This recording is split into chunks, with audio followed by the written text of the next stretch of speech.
Well, you actually talked about this. Mayweather versus Crawford. There's a potential fight in the air that it might happen. I mean, it's probably not going to happen. When I see it. What do you think will happen if this actually went down? I give it to Crawford. Really? Because I think that he's younger. I would Definitely say younger. Offensively just as skilled. Maybe not defensively, but the fact that he's younger, I think he's as equally as skilled. And I mean, listen, we all know that Floyd been trying to keep that 50-0 record protected. So he ain't been taking the most dangerous fights. No. This is a dangerous fight. Oh, yeah. No, I saw a breakdown of it. You know, I believe it was on DAZN.com. They said that Crawford's fighting ability and those whiplashing punches might be just enough to have judges credit him on his pressure and volume en route to a point over Mayweather's brand of boxing. So the winner would be Crawford by a close decision. I agree. I don't see a knockout either way, but I give it to Crawford. Right. I mean, Mayweather has never even been knocked down. Now, Zab Judah will argue Kind of about rocked this. him a little bit. Who? Zab Judah. He rocked him a little bit. And, you know, it looked like a, you know, listen, Zab said it's a knockdown. And you could argue that it was a knockdown, but officially in the fight, they said it wasn't a knockdown. Right. Sugar Shane Mosley. You know, kind of rocked him. Gave it to him. Right. But didn't knock him down. Definitely didn't knock him out. Right. Mayweather's a bad motherfucker. He is. And I think when he was Pretty Boy more so than Team Money, he was even more dazzling. But I don't know, man. You know, a lot of people describe him as boring. You know, he's a defensive guy. Yeah. No, it's not exciting fights. I mean, you know who was like this was like Pernell Whitaker. Like his fights were like you'd win. Yeah. He had a great record. Lennox Lewis wasn't exciting. Lennox Lewis was not exciting. Yeah. Mike Tyson was. Well, yeah, that's cocaine with boxing gloves on, nigga. You said cocaine with boxing gloves on. Yeah, that's a bull. You know, it's actually interesting. Michael Jai White actually brought this up, and he told me who it was off camera. I'm not going to say who it is, but in his heyday, Mike had so much money. He was blowing so much money that he bought a famous female that we all know about. He bought her a house. A famous female we all know about. Yes. Really? Yes. Damn. Just bought her a house. Can you tell me off the record? I'll tell you off the record. Yeah, I'll tell you off camera. Right. Someone everyone's heard of. Black or white? I don't want to say. All right. You ain't going to give it away by doing that. Okay, black. Damn. I mean, he mostly dated black women. So, you know what I'm saying? Yeah. And it's not Robin Givens.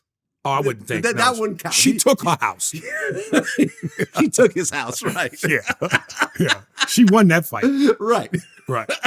He was undefeated until Robin Givens showed up. But now, like Mike, and what's crazy about Mike's story is I interviewed Alan Dershowitz. Yeah. Right, who was actually Mike's lawyer for the appeal of his rape case. And he said that during the whole appeal process, when Mike was locked up, he went broke and he couldn't pay him. And Alan said, "No problem, I'll continue to represent you." And then he said that after Mike got out and he got his first fight, he said he paid him back right away. Right. But he basically was like, "Don't worry about it." Yeah. But to make hundreds of millions of dollars and within a couple of years you end up dead broke is just wild to me. Well, when you buy white tigers as house pets, you know that you're on the track to do that. I heard a story once that he was going to have a fight, I think in Vegas, and he bought a brand new Lamborghini. Right. And as he was pulling up to the hotel, he ended up like bumping it and like kind of like giving it away. Yeah, and he looked at the valet. He's like, "This car's bad luck. Take it."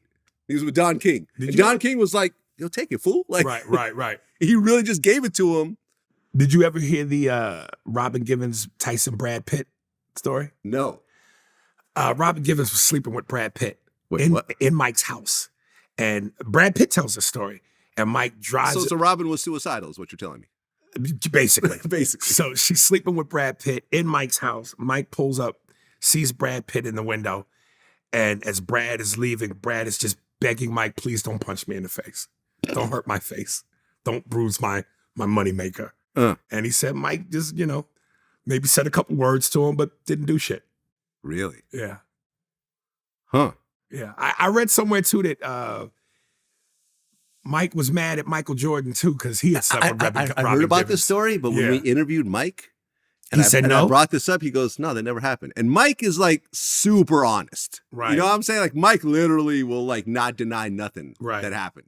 But that right there, he goes, nah, that never happened. Wow, okay. So that part of the story, because I brought it up. He was like, no, that never happened. Okay, because the way that it was told was, it was actually him, Jordan, and a bunch of other people hanging out. Yeah. And he was giving Jordan dirty looks, and Jordan was intimidated. So I guess it's not true.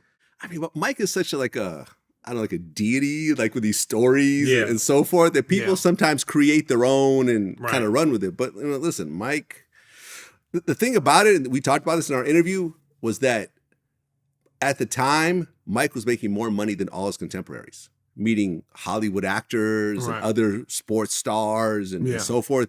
He was just bringing in bigger paychecks. So he was richer than everybody. So he would like just floss more than everybody. Right. And I mean, listen, man, shout out to Mike, one of the realest. And that's what I've always loved about him is his honesty. Yeah. You know, he always wore his truth and his heart on his sleeve. So, I love that dude, man.